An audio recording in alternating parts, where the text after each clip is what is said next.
Hello, and welcome to Auntie's Fish Tanks. This is the Betta Fry Grow Out tank. It is a 3-gallon tank that's only filled up part way. It's got a bunch of moss in it, some Indian almond leaves, and a pothos plant. And I have no idea how many Betta Fry are in here.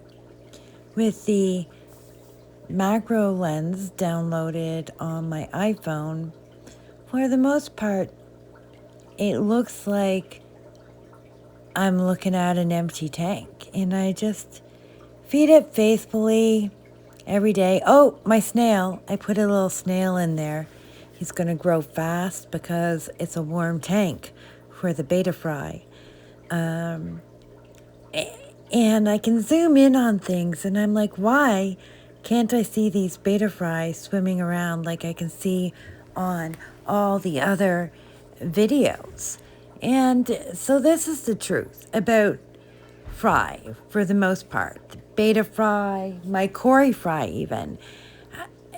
You can't see them. They're, for the first week, or with the case of these Betta, apparently more, you are just feeding a tank on faith, unless you can afford an extremely good quality macro camera that also knows how it's going to and what it's focusing on, that it's focusing on a speck that is a fish and not a speck that is some fish food. So here I am hunting with the macro camera, being like, is there fry somewhere?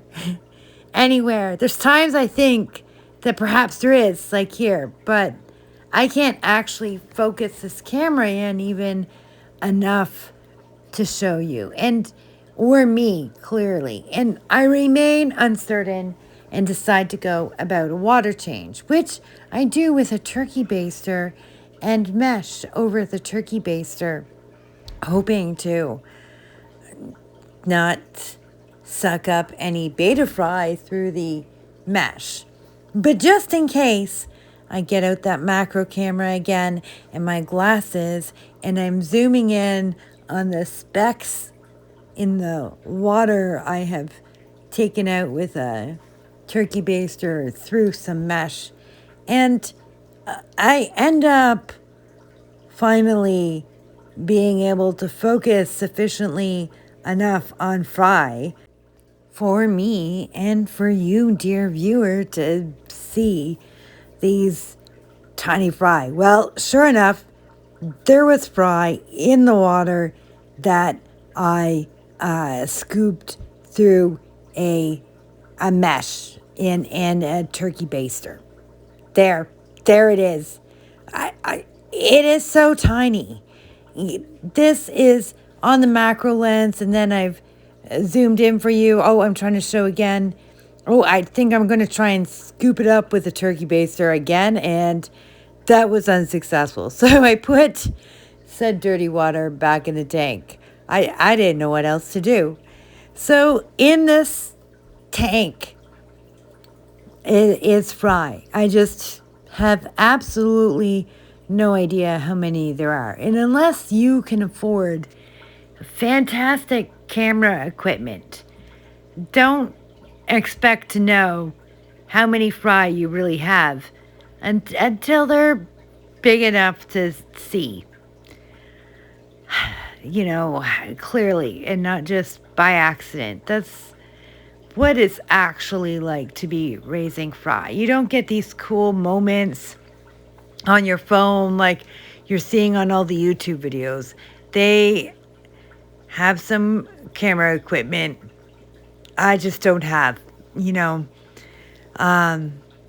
plus, I'm setting up systems that are like going to hold on to all kinds of life in here and get lots going on in them. It's not good for filming in the first place. But the payoff, I imagine, is the same payoff I get with my Corys. Eventually, I get to peak and be like, oh, there's actually fish in here. I am not going crazy. I'm not feeding a ghost tank.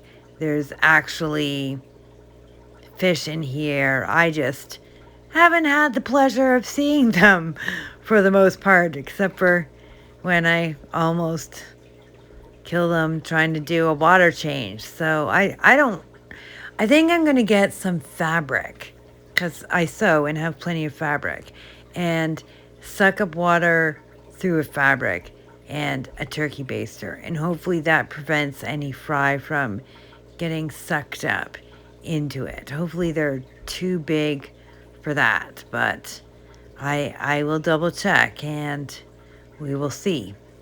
So that is my fry update.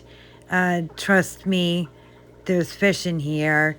They're just currently invisible. Wonder how many we're going to get.